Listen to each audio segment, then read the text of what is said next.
재림 준비입니다. 8절에서 10절까지는 사랑은 율법의 완성이다 라는 말씀이고요. 11절에 14절은 재림 준비입니다. 8절에 보면 피차 사랑의 빛 외에는 아무에게든지 아무 빛도 지지 말라. 사랑의 빛 외에 아무 빛도 지지 말라고 그랬습니다. 우리는 빚을 진 자입니까? 그리스도의 예수 그리스도의 무한하신 사랑을 받았기 때문에 사랑의 빚을 진 자입니다. 그런데 우리가 어떤 다른 사람에게 물질적인 빚을 져서는 안 되겠습니다.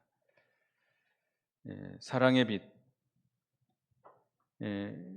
누가복음 마태복음 8장 24절부터 보면 마태복음 18장이죠. 우리는 하나님 앞에 1만 달란트도 더 되는 우리가 갚을 수 없는 그런 무한한 빚을, 사랑의 빚을 진 자입니다. 그래서 이 빚을 우리는 갚아야 됩니다. 조금이라도 갚아 나가야 돼요. 빚을 졌으면 갚아야 될 거 아니에요. 하나님으로부터 예수 그리스도를 통해서 무한한 사랑의 빚을 졌으면 그 빚을 갚아야 되는데요. 조금이라도 갚는 길은 뭐예요? 우리가 주님을 만날 수 없죠. 다른 사람에게 주님의 이름으로 사랑을 베푸는 거죠.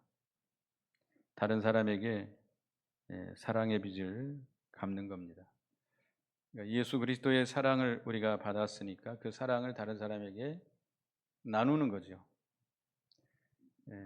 그래서 가장 크게 빚을 갚는다면 뭐가 있겠죠? 다른 사람에게 복음을 전해서 그 죽어가는 영혼을 건져내는 거겠죠. 이거보다 더 큰 사랑은 없어요. 뭐 배부르게 하고 맛있는 걸 주고 뭐 잘해주고 이런 도덕적인 선, 자비, 긍휼을 베푸는 것도 물론 해야 되겠습니다만은 가장 큰 거는 그 죽어가는 영혼을 어떻게 하는 거예요? 살려내는 거예요. 죽어가고 있는데 지금 비가 집중호우가 내려가지고 그 부여 우리 노재덕 장로님 고향이라는데 작년에도 그렇게 비가 많이 오더니 올해도 그렇게 비가 많이 와가지고 거기가 다 이렇게 막 다 잠기고 그랬다고 그래요. 그것도 밤에 쏟아져가지고 피할 길도 없고 홍수가 나서 떠내려가고 있는데 잘 살아라 막 그러면 돼요? 어떻게 해야 돼요? 어떻게 하든지 건져내야 될 거 아니에요. 건져내야 그게 참 사랑 아니에요? 우리가 예수를 알지 못하고 구원의 길을 알지 못하고 죽어가는 심령들에게 복음을 전해서 그들을 그 멸망 가운데서 건져내는 것, 이게 어떻게 보면 가장 큰 사랑을 전해주는 거예요. 사랑의 빚을 갚도록 힘을 써야 됩니다.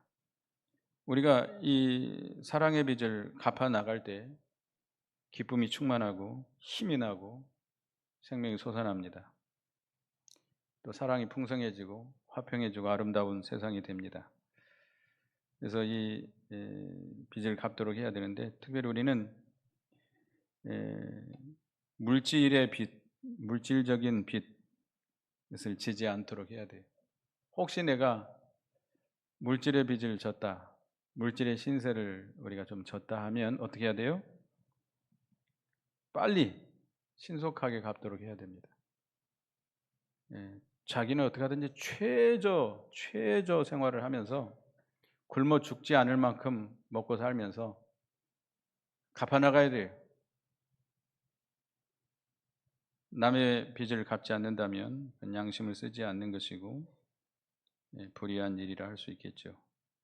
잠언 22장 7절에 보면 빚진 자는 체주의 종이다. 우리나라 말에 빚진 죄인이다. 빚을 지면 죄인이 되는 거예요.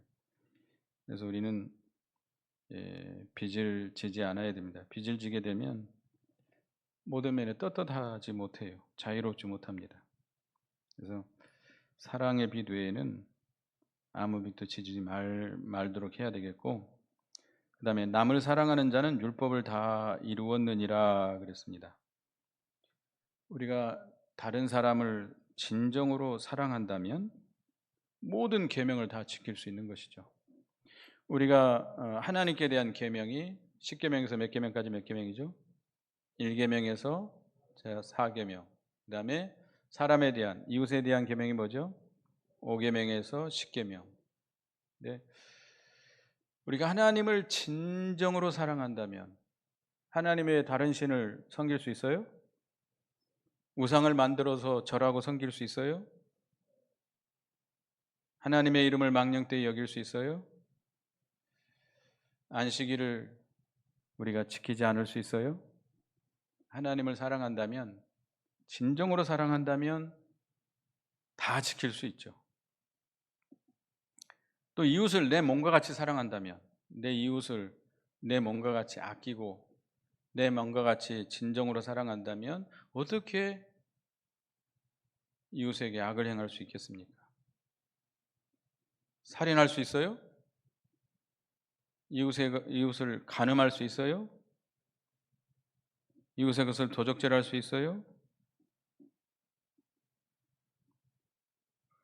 탐낼 수 없어요. 그러니까 우리가 진정으로 사랑한다면 이 말씀을 다 순종할 수 있습니다. 다 지키게 되는 것이죠. 그러니까 이 십계명을 한마디로 말하면 뭐 하라? 사랑하라. 먼저 누구를 사랑하라? 하나님을 사랑하고 내 이웃을 내 몸과 같이 사랑하라. 사랑하라는 거죠. 한마디로 사랑하라는 거예요. 이 사랑이라고 하는 것도 참 내 마음대로 잘 안 되죠. 누구의 사랑을 본받아야 돼요? 예수 그리스도의 사랑, 하나님의 그 사랑, 그 크신 사랑, 예수 그리스도를 통해서 우리에게 쏟아부어 주신 그 사랑, 그 사랑의 세계에 퐁당 들어가서 그 사랑에 젖어 살아야 돼요. 그 크신 사랑을 내가 깨닫고 그 사랑의 깊이와 넓이와 높이와 길이를 우리가 실제로 깊이 체험하고 그 사랑의 세계에 살면서 그 사랑으로 말미암아 먼저 누구를 사랑해야 돼요? 하나님을 사랑하고 이웃을 사랑하게 되는 것입니다. 내가 사랑한다, 말로 사랑한다, 사랑해야 된다, 사랑이 될까요? 잘 안 돼요. 꼴보기 싫은 사람 있죠?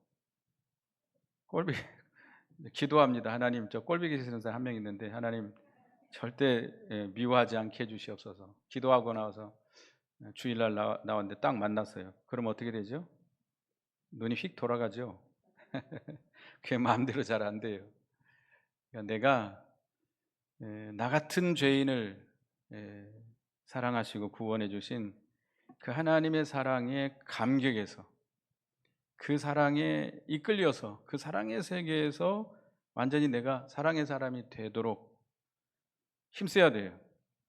그리고 그 사랑에 이끌려서 하나님을 사랑하고, 그런 사랑은 죽음도 제재할 수 없습니다. 죽음도 다 우리가 초월해서 사랑할 수 있어요. 또 이웃을 내 몸과 같이 사랑할 수 있습니다. 원수도 사랑할 수 있습니다. 내가 하는 게 아니라 누구의 사랑으로? 그리스도의 사랑으로. 그 사랑으로 인해서 그 사랑에 이끌려서 내가 사랑하게 되는 거예요. 그러니까 내가 사랑하는 게 아니라 누가 사랑하게 하는 거예요? 하나님께서, 성령께서 우리를 사랑하도록 역사하는 것이죠. 그렇게 사랑한다면 율법을 다 지키게 되는 것입니다. 그러니까 내가 진정으로 그 영적인 그리스도의 사랑의 세계에 살지 못하면서 사랑하려고 하면 저 사랑이 안 돼요. 사랑할 수가 없어요. 사랑이 안 돼요. 말로만 사랑해야지. 저 사람 내가 내일 만나면 내가 먼저 달려가서 인사해야지. 돼야 안 돼요? 절대로 안 돼요. 절대로 안 돼요. 그래갖고 안 돼요.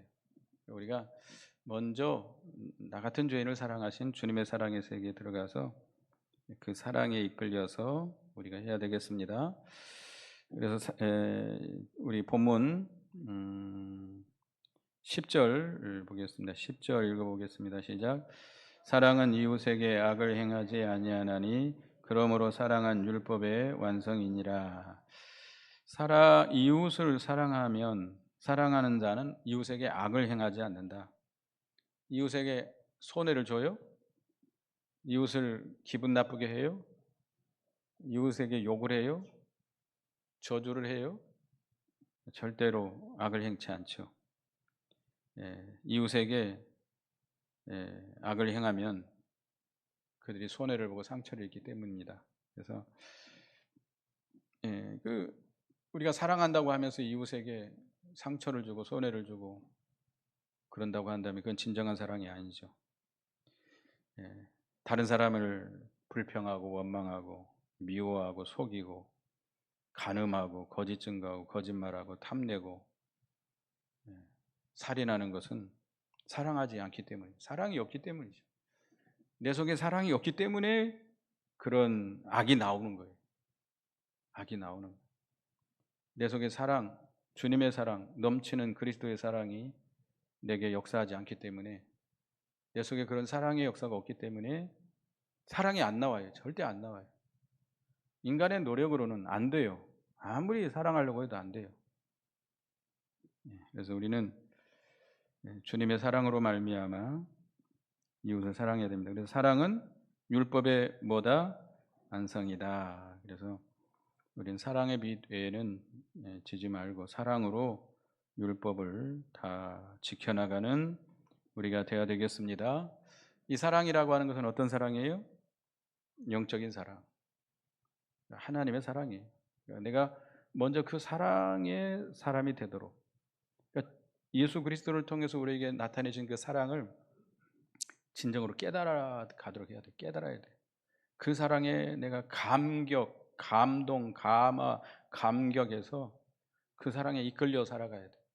그러면 이웃을 사랑할 수 있습니다. 원수도 사랑할 수 있습니다. 예. 그 다음에 이제 11절부터 14절은 재림 준비입니다. 11절 읽어보겠습니다. 시작. 또한 너희가 이 시기를 알거니와 자다가 깰 때가 벌써 되었으니 이는 이제 우리의 구원이 처음 믿을 때보다 가까웠음이니라. 또한 너희가 이 시기를 알거니와, 예수님께서 그 유대인들과 제자들에게 너희가 천기는 분별할 줄 알면서 이 시대는 분별할 줄 모른다고 책망했습니다. 음란하고 악한 세대라고 책망을 했습니다. 그러니까 이 시대가 어떤 시대인가를 우리가 분별할 줄 알아야 돼요. 이 시대가 지금 어디만큼 흘러가 있는지, 지금 어떻게 나가고 있는지. 살기 좋은 시대예요? 얼마나 편한 시대예요? 모든 게 풍족한 시대예요? 그것만 생각하지 말고, 육신적으로 세상을 바라보지 말고, 영의 눈으로, 우리가 믿음의 눈으로 이 세상을 분별할 줄 아는 지혜가 있어야 되겠습니다.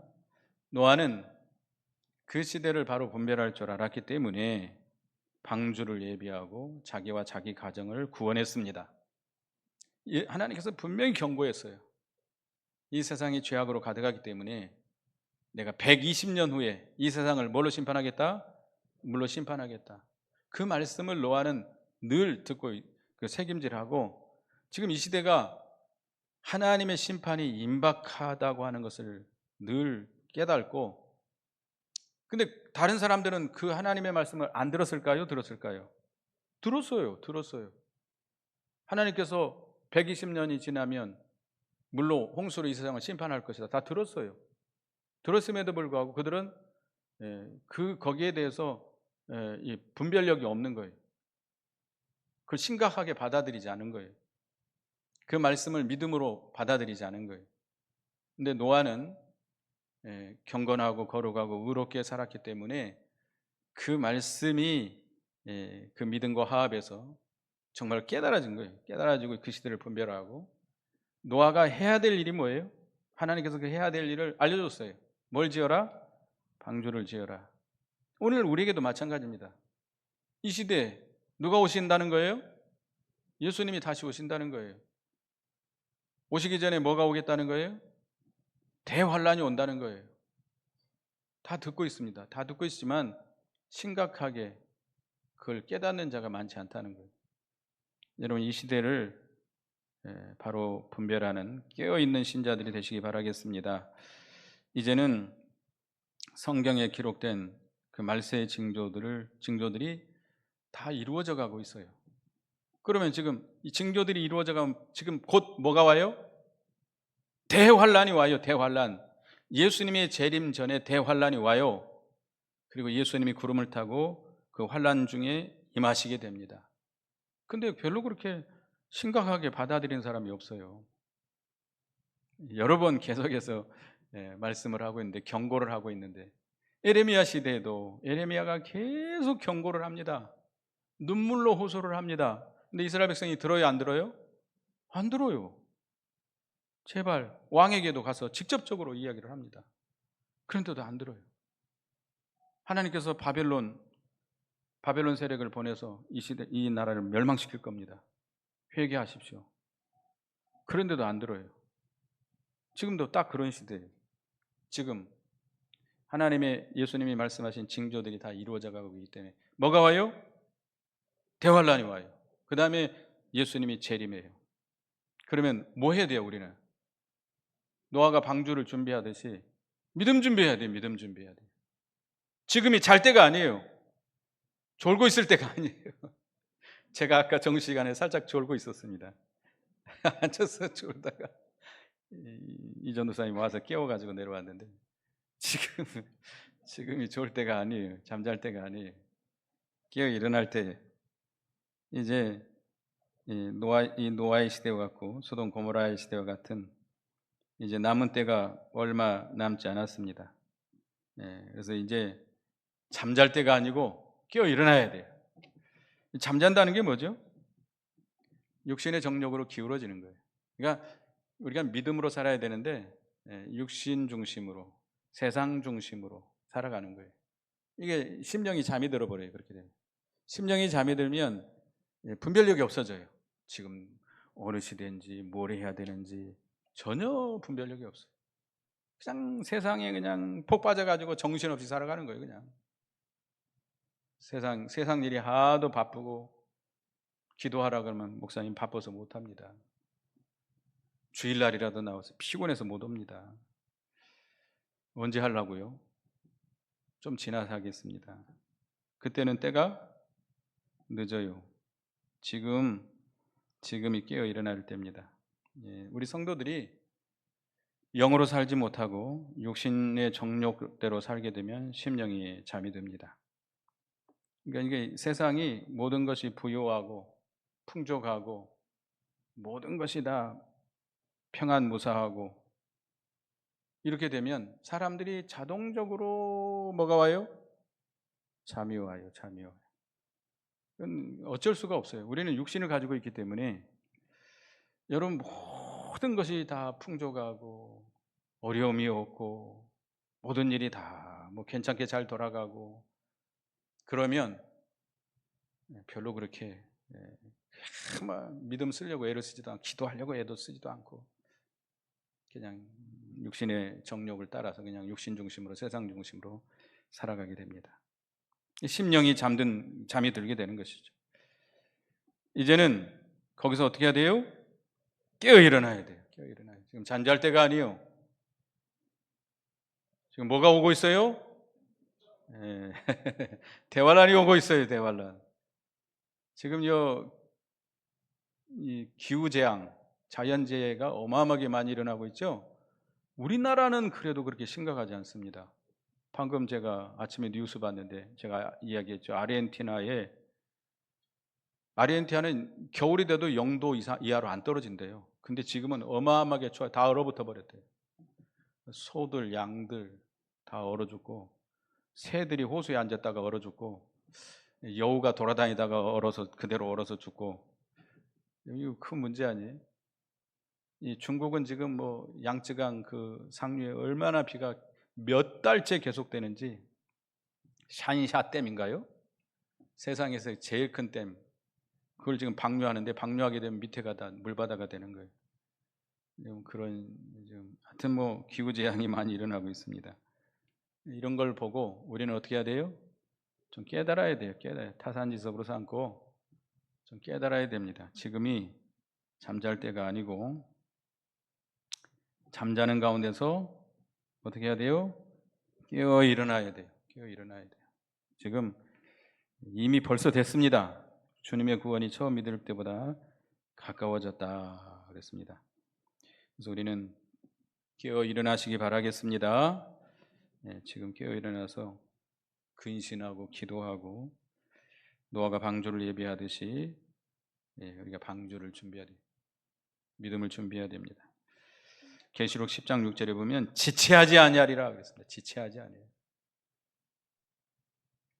그 다음에 12절을 읽어보겠습니다. 시작. 밤이 깊고 낮이 가까웠으니 그러므로 우리가 어둠의 일을 벗고 빛의 갑옷을 입자. 여기 밤이라고 하는 것은 무슨 밤이에요? 죄악의 밤. 죄악의 밤. 죄악의 밤이 점점 깊어가고 있습니다. 여러분 그렇게 생각하죠? 우리 어렸을 때보다 지금 시대 얼마나 악한 시대인지 여러분 상상도 못해요. 우리는 상상도 못할 만큼 세상에 악해 있습니다. 여기 젊은 아이들 그들이 무슨 생각을 하고 있는지 우리는 상상도 못해요. 참 세상이 얼마나 악해지는지. 밤이 깊어지면 뭐가 가까워요? 낮이 가까워져. 낮. 아침이 밝아오는 것처럼 죄악의 밤이 깊어가면 깊어갈수록 주님의 재림이 가까워지는 겁니다. 죄악이 가득하면 먼저 하나님의 심판이 임하게 되고 심판 후에 구원이 임하게 됩니다.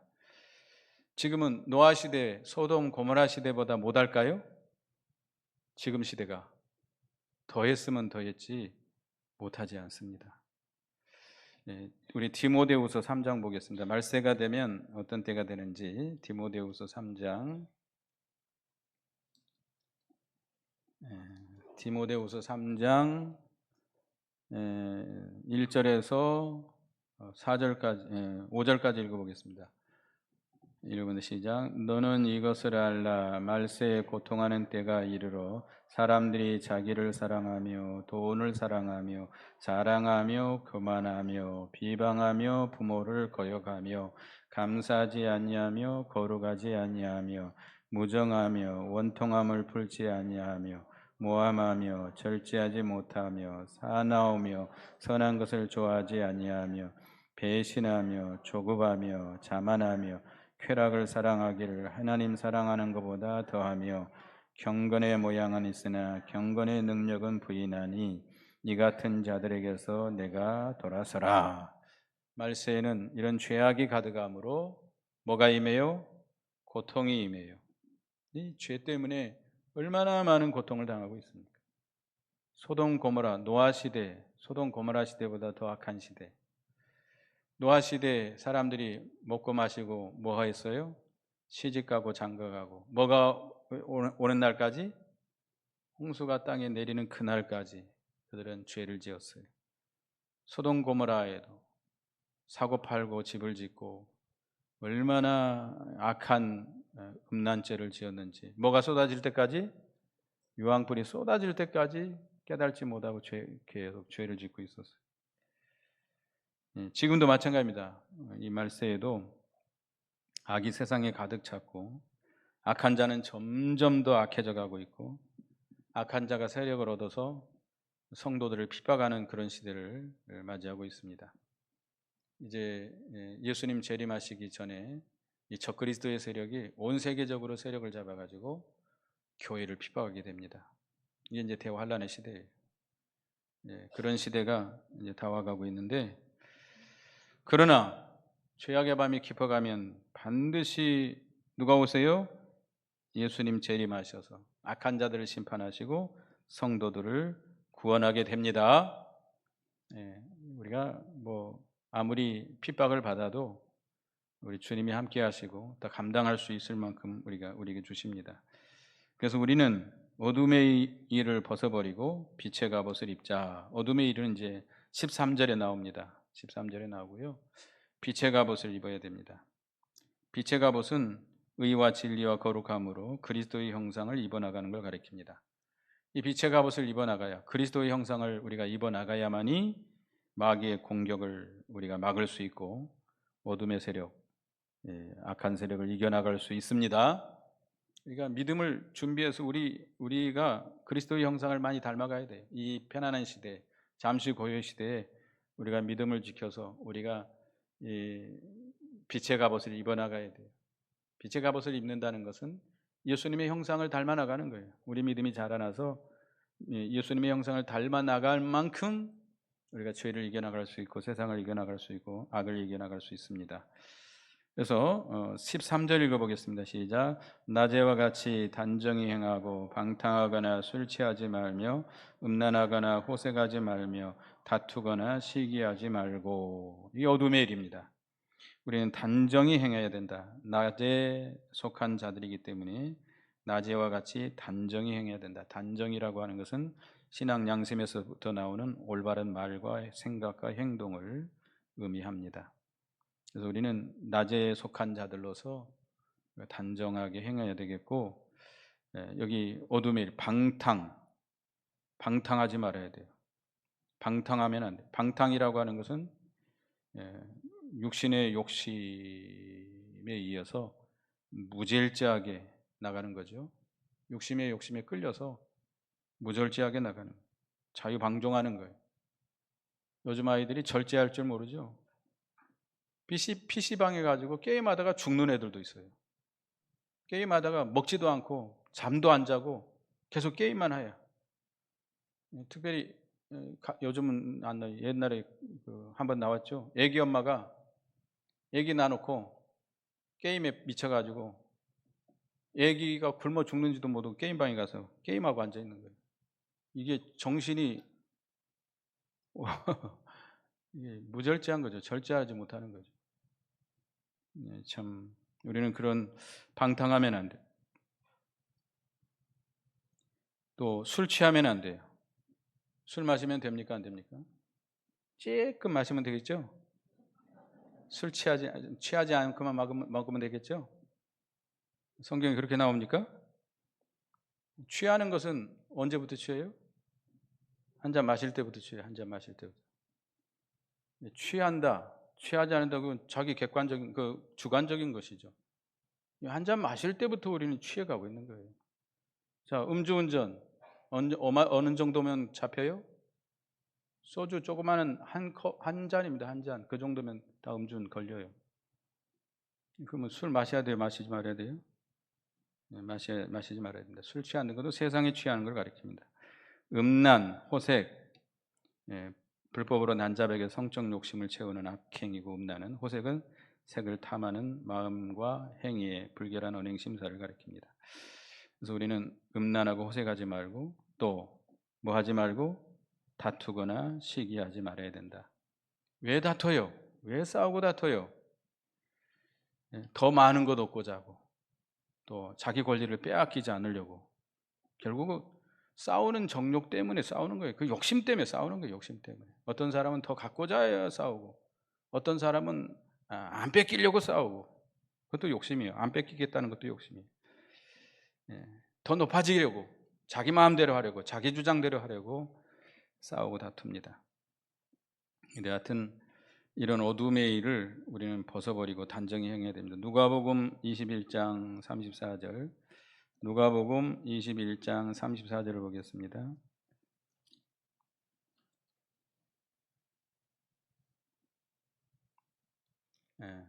읽어봅니다. 시작. 너희는 스스로 조심하라. 그렇지 않으면 방탕함과 술 취함과 생활의 염려로 마음이 둔하여지고 뜻밖의 그날이 덮어같이 너희에게 임하리라. 우리가 스스로 조심하지 않고 방탕하고 술 취함과 생활의 염려로 마음이 둔해지게 되면 주님의 날이 뜻밖의 임하게 됩니다. 주님의 심판이 도적같이 임하게 돼요. 그래서 우리는 이 어둠의 일을 벗어버리고 그 다음에 14절 읽어보겠습니다. 시작. 오직 주 예수 그리스도로 옷 입고 정력을 위하여 육신의 일을 도모하지 말라. 오직 주 예수 그리스도로 옷 입어 나가라. 그리스도의 형상을 입어 나가라. 예수님을 닮아 나가라. 예수님의 형상하면 크게 세 가지로 나눕니다. 지성, 예수님의 지혜와 지식, 예수님의 지혜와 지식을 닮아가야 되겠고, 그 다음에 도덕적인 면, 도덕적인 것은 5가지가 있습니다. 선, 사랑, 의, 거룩, 진실. 따라합시다. 선, 사랑, 의, 거룩, 진실. 예수님의 거룩. 그 다음에 세 번째가 능력. 예수님의 능력을 우리가 닮아가야 됩니다. 그래서 우리가 예수님의 형상을 닮아가도록 우리의 그리스도와 연합된 그 새 생명이 우리에게 있는데, 새 사람이죠. 오늘 새 사람에 대해서 배웠는데 그리스도의 형상을 입어나가도록 힘써야 됩니다. 그리고 정욕을 위하여 육신의 일을 도모하지 마라 그랬습니다. 이 정욕, 욕심이죠. 우리에게는 욕심에 이끌려서 우리가 육신의 일을 도모하지 말아야 됩니다. 그리스도로 옷 입어 나가기를 힘써야 됩니다. 그래서 오늘 사랑은 율법의 완성이다. 율법을 지켜나가는데, 율법을 지켜나가려면 뭘로 행하면 돼요? 사랑으로 행하면. 예수 그리스도를 통해서 우리에게 주신 그 사랑의 세계에 들어가서 그 사랑으로 살면 율법을 다 이룰 수 있습니다. 그래서 우리가 지금 또 재림을 준비해야 되겠습니다. 우리가 지금 시기를 알고 깨어 일어나서 어둠의 옷을 벗어버리고 빛의 갑옷을 입어나가도록, 예수 그리스도로 옷 입어나가도록 힘쓰는 것이 재림 준비입니다. 기도하겠습니다. 하나님, 율법을 다 지켜 행하라고 그랬는데 우리가 하나님의 사랑, 그리스도를 통해서 우리에게 베풀어 주신 그 사랑에 우리가 감격하고 그 사랑의 세계에서 그 사랑의 사람이 됨으로 말미암아 그 사랑으로 모든 이웃을 사랑하고 율법을 온전히 이루어 나갈 수 있는 저희가 되게 주시옵소서. 이 시기를 분별하고 깨어 일어나서, 잠자는 자에서 깨어 일어나서 어둠의 옷을 벗어버리고 빛의 갑옷을 입고 예수 그리스도로 옷 입어 나가기를 힘써서 주님의 재림을 잘 준비하는 저희가 되게 해 주시옵소서. 예수님의 이름으로 기도드리옵나이다. 아멘.